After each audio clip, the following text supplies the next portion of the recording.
Hi, everyone. Dr. Frankie Bashan here, and it's Thursday.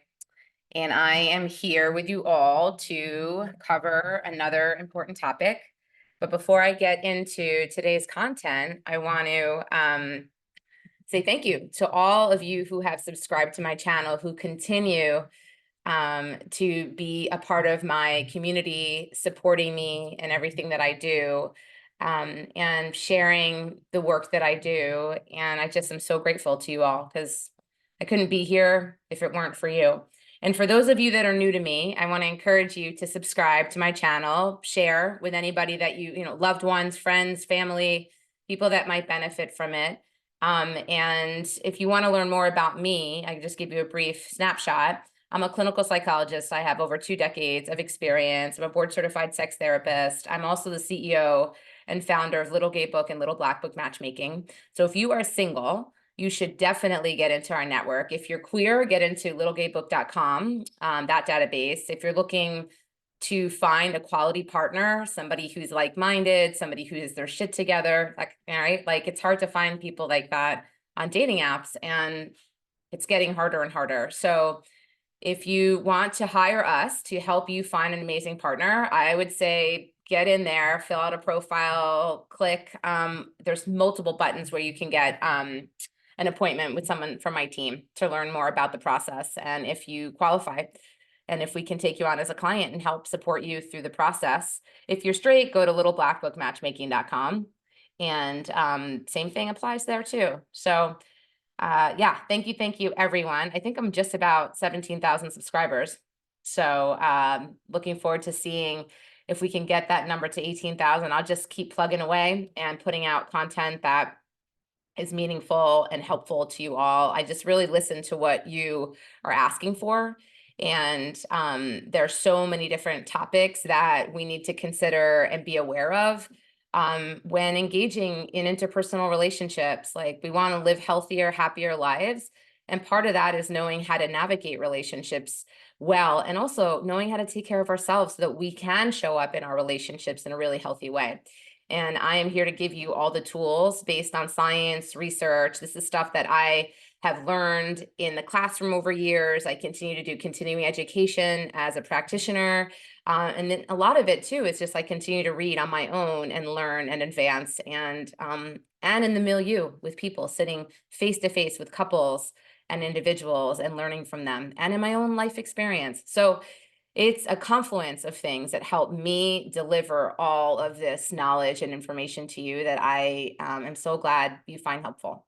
So today we are going to talk about 5 best hobbies to meet other lesbians. Almost everyone finds meeting new people as an adult incredibly difficult. So hard, right? You think, like, as a kid, it was so much easier for many of us, especially in an age of remote work and in the waning days of the global pandemic. Hold on, I want to move. Things are popping up on my screen that I want to not see. So give me 1 second here. It can be very difficult to stumble across new people in person and form organic relationships. Even finding new friends as an adult outside the confines of work or school is really challenging, let alone someone to date. And for lesbians and queer folks, it can feel even harder, right? Because I always say this is like we're dating in ponds, not in a sea. It's like pools and ponds across the country. Yet we know these other queer folks are out there, right? They're somewhere. How do you find your overlaps and meet other lesbians? Shared interests and passions are always the best way to connect with new people. Doing activities is a much more effective way to bond than mere small talk, because you can connect on something that is familiar and similar. So with that in mind, I'm going to give you 5 of the best hobbies through which to meet other lesbians, whether it be for friendship or dating, sports, and athletics. Whether it's on the field or watching from the stands, queer folks are often deeply invested in women's sports. Even if you aren't necessarily sporty spice, there's a lot of fulfilling activities in this space you might find rewarding. Even learning about the history of lesbians in women's sports might be a good place to start. Reading about Billie Jean King, Brittany Griner, Diana Nyad, Megan Rapinoe, or Sue Bird can help you understand why women's sports are so powerful for many queer women, and help you connect to others on the topic too.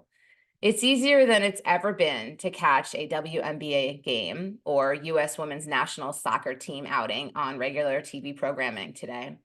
Outside of organized sports, many queer women are involved in solo activities they find incredibly fulfilling, like biking to weightlifting, like me. I love weightlifting, I love CrossFit, to yoga. Lots of these activities have social groups with strong bonds spring up around them and are often very welcoming to newcomers. If you're open to trying something new and getting into one of these activities might be the beginning of many new friendships or a relationship.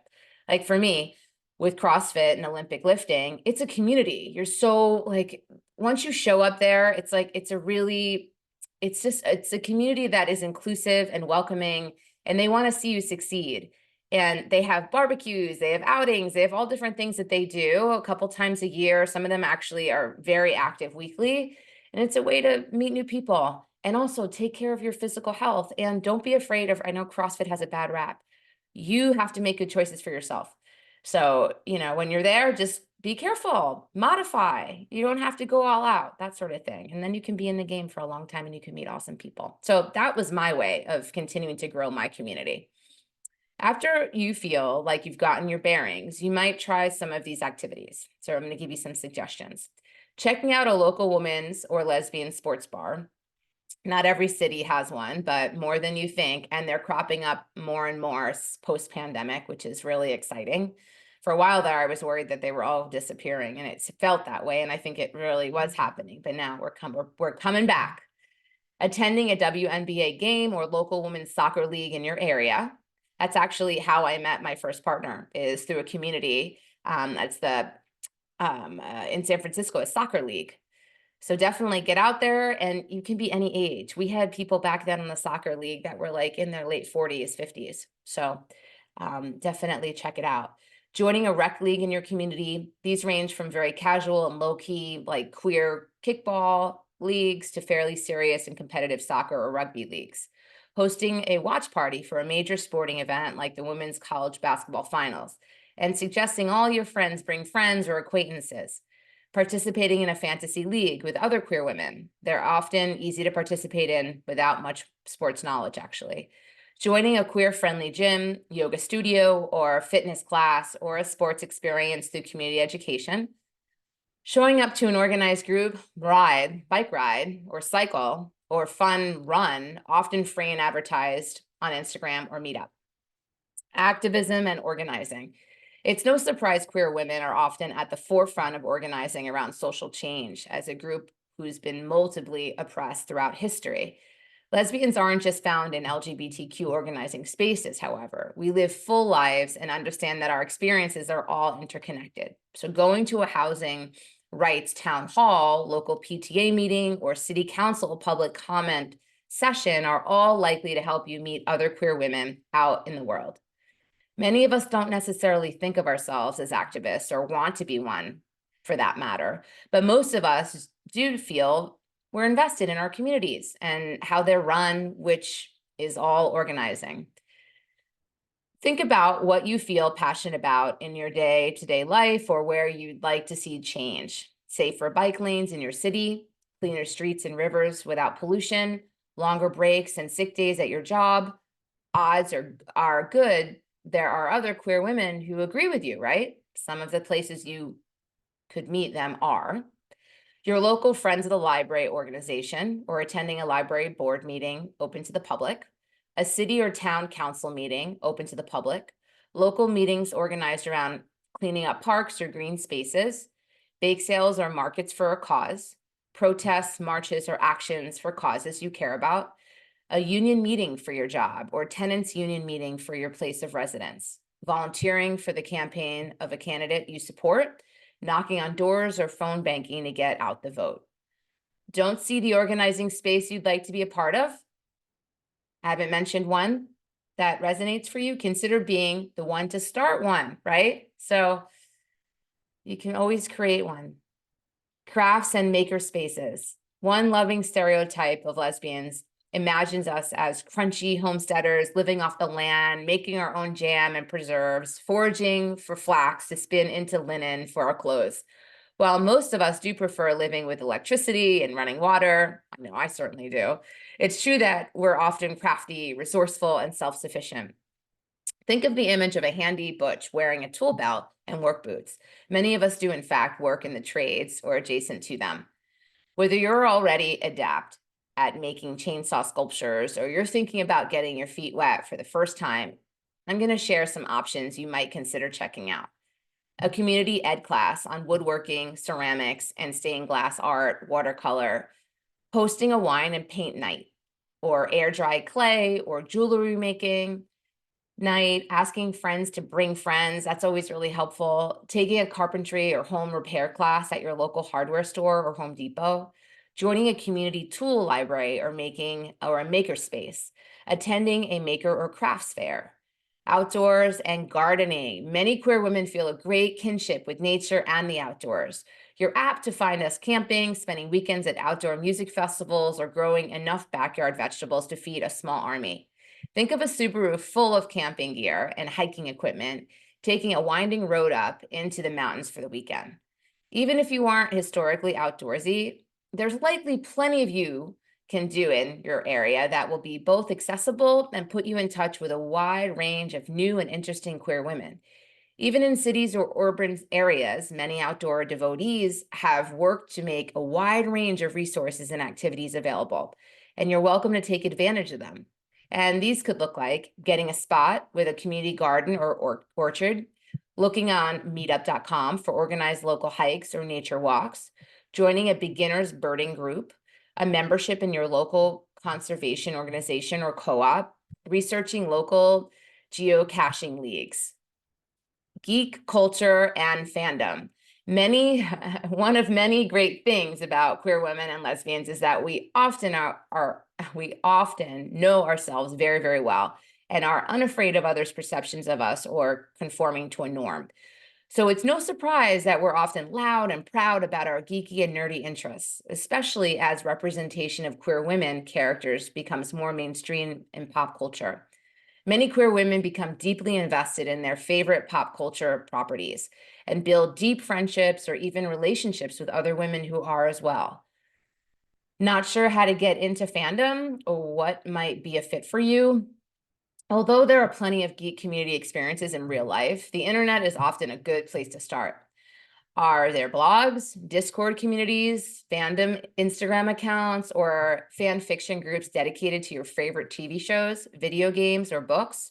Perhaps a hashtag on social media? When are people reading and writing about the cultural property you care about? Where are your people's watering holes?